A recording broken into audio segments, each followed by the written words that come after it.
Right now, I let the floor to Alexis Duverge. He will talk about specific targeting of cancer cells by lentiviral vectors.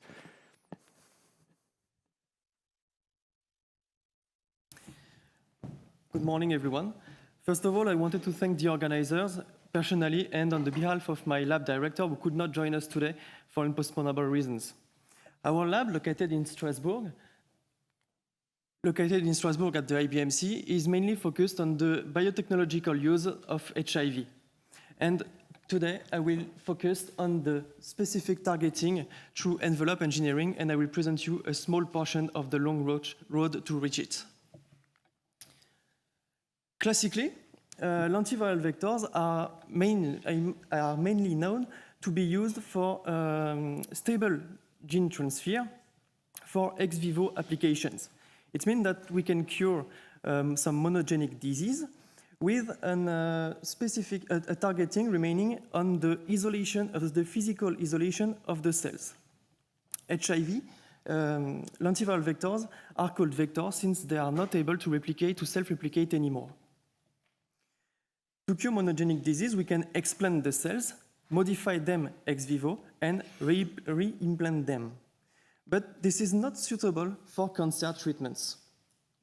Lentiviral vector for cancer treatment must be used for systemic delivery in order to target cancer cells directly in situ. The goal is to find a way to bring toxic genes to these cells. But for this in vivo targeting, the targeting must be very, very precise with a high specificity. The target properties are conferred by the vector's envelopes. The evident solution would be to use the natural envelopes that we can find on HIV. But the problem is that they are not able to target the cancer cells naturally. So we have to modify them.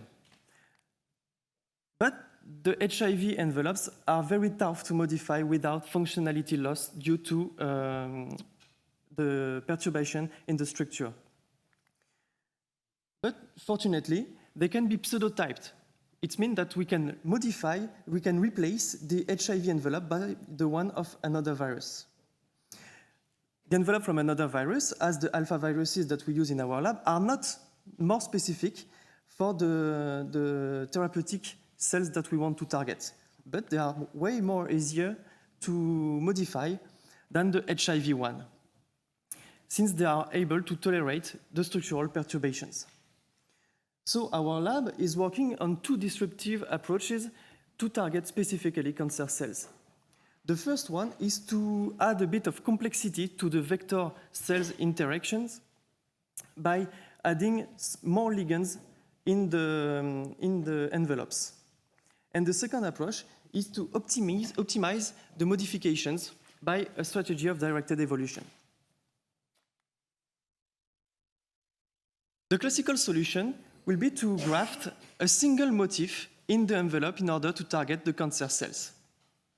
This strategy is often not specific enough or not bring a great efficiency of the vector, but they can retain a good functionality of the vector since they are not perturbing a lot the structure of the envelopes.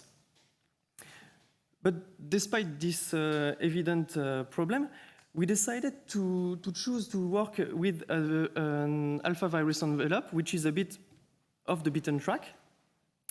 And we persevere in order to put two ligands in distant positions in the envelope to find a way to dock a bit better the cells in cell culture.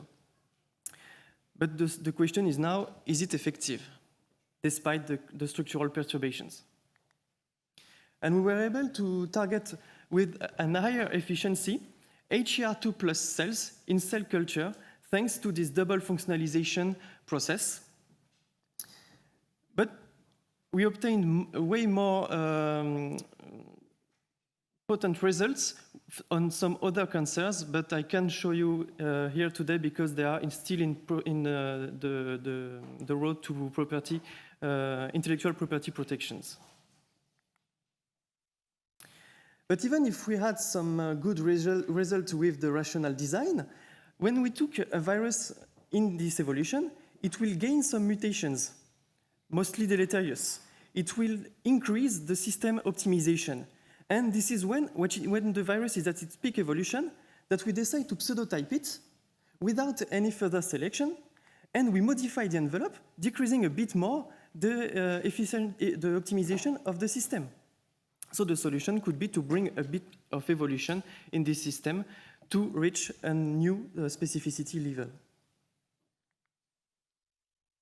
Namely, we developed in our lab a system allowing to evolve the viral envelope proteins directly on the vector to find a way to have a better entry and a better efficiency in cell culture.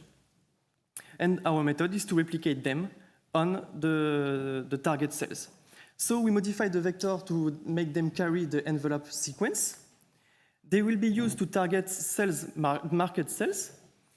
The lentiviral vector will mutate the envelopes, generating a library. Since they are not self-replicative, we have to bring an helper plasmid to allow a new replication, generating modified vectors. And we use them again to transduce fresh cells and carry on the cycle again and again in order to complexify the library. In the end, the best envelopes should be selected and they should take a bigger part in the population. The golden envelope should be used after that for therapeutic applications. To conclude, we think that the design of envelopes should rely on combined approaches, since the rational design is not perfect. So even with good first results, who can be applied to other cancers, we should improve them by a natural process because we are not able to think about proper modification on first try. And our lab is able to say that we can offer a comprehensive strategy to develop, modify the envelope proteins. And I will be pleased to discuss with you to tailor our solutions to your needs. Finally, I would like to thank my lab, which give me all the things I want to carry this research, and our funders.